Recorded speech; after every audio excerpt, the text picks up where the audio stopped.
E nós já voltamos com o nosso Balanço Geral, edição de sábado. E eu tenho uma pergunta para você que está aí nos assistindo. Guardar dinheiro é fácil, é difícil?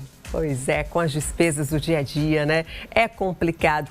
Mas o especialista financeiro orienta aí a importância das reservas para casos emergenciais. Nossa equipe foi às ruas para saber se a população consegue guardar dinheiro nos dias de hoje. Não. Por quê? Muita correria do dia a dia, né? 2 filhos. Aí a gente deixa para guardar dinheiro para depois.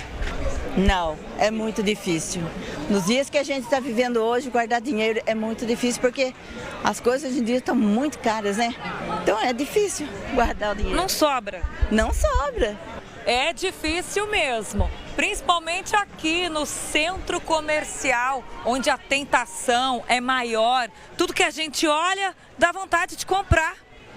Separar o que é supérfluo do essencial é a dica número 1 para economizar. Quanto que eu gasto por mês, quanto que efetivamente eu preciso gastar para que atenda as minhas necessidades essenciais, mapear aquilo que eu acabo gastando, que eu vejo que é importante na hora, mas que na hora, quando eu paro para pensar, eu vejo que é supérfluo. Isso a gente tem que cortar, né? Então, se organizou. Eu consigo poupar, então, 200, 300, 500 reais por mês, não importa o valor. Este especialista no assunto explica que é possível guardar dinheiro, mesmo para quem ganha pouco. Dá para guardar dinheiro ganhando salário mínimo? No Brasil, realmente é muito difícil. Mas a gente considera que um salário baixo aqui no Brasil é coisa aí de 3, 4, 5 salários mínimos, ainda é um salário bem baixo. Então, para essas pessoas que têm esse nível de salário, sim, é possível, tá? Bastando se organizar, para que você possa guardar um dinheiro para você mesmo. Não só para o INSS, não só para o Fundo de Garantia, que, lógico, são benefícios para você lá no futuro, mas que você também precisa ter a organização para ter ali um recurso que você vai organizar. Você que vai falar, não, esse dinheiro eu vou fazer isso. Com planejamento, o ideal é guardar dinheiro para 5 ocasiões.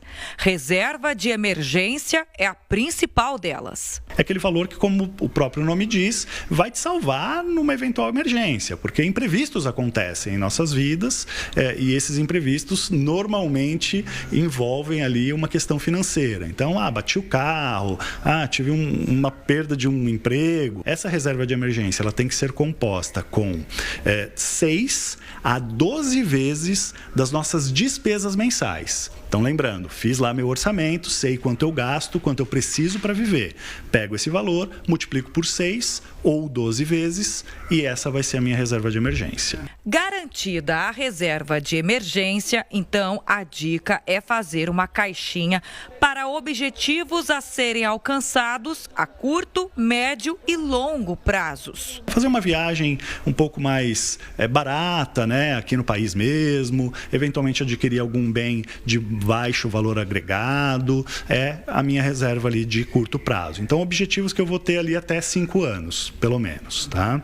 Terceira caixinha, médio prazo. Então, aí já entram bens de valor agregado um pouco maior, sonhos também de uma viagem internacional, de repente, né? Então, ali entram itens que realmente vão levar um pouco mais de tempo para eu acumular um valor um pouco maior para poder realizá-los. A quarta caixinha, longo prazo. Então, a aquisição de um imóvel que demora aí de 10, 15 anos para acontecer, é uma viagem um pouco mais complexa, né? Uma viagem para a Europa, uma viagem, né, para os Estados Unidos, de repente, vai demorar um pouco mais para acontecer também, um carro de luxo, enfim, alguma coisa que esteja ali um pouco mais longe porque o valor dela realmente é maior. E não podemos nos esquecer da aposentadoria. Mais importante de todas, a aposentadoria, né? Quando que eu vou querer parar de trabalhar, né? Qual que é a minha situação profissional hoje? Até que idade eu quero trabalhar? Com que, né, saúde, de repente, também eu preciso contar para parar de trabalhar em uma certa idade que eu ainda tenha saúde para aproveitar a vida, né? E quem tem dívidas, como que faz? tentar, de alguma forma, quitar as dívidas e quitar essas dívidas mais caras primeiro. Então, elencar ali qual é a dívida mais cara, qual que é um pouco mais barata e qual que, de repente, é uma dívida até que, às vezes, é salutar. Porque existem dívidas salutares, sim. Por exemplo, uma dívida para comprar um imóvel é uma dívida barata, né? Uma taxa de juros baixa, e eu estou agregando um patrimônio aos meus bens, né? Então, faz sentido esse tipo de dívida. Então, começa com as mais caras. Mas, enquanto você está se organizando para pagar essas dívidas, você também precisa guardar um dinheiro, principalmente a primeira caixinha que eu citei antes, que é a reserva de emergência, para que você não passe por uma situação onde você tenha que se endividar mais e, de repente, tenha que fazer uma dívida mais cara, né? Um cheque especial, um cartão de crédito, que são dívidas realmente com taxas de juros bem fora do normal, né? Então, concomitantemente a juntar o dinheiro para pagar a dívida, junte um dinheiro de reserva de emergência também.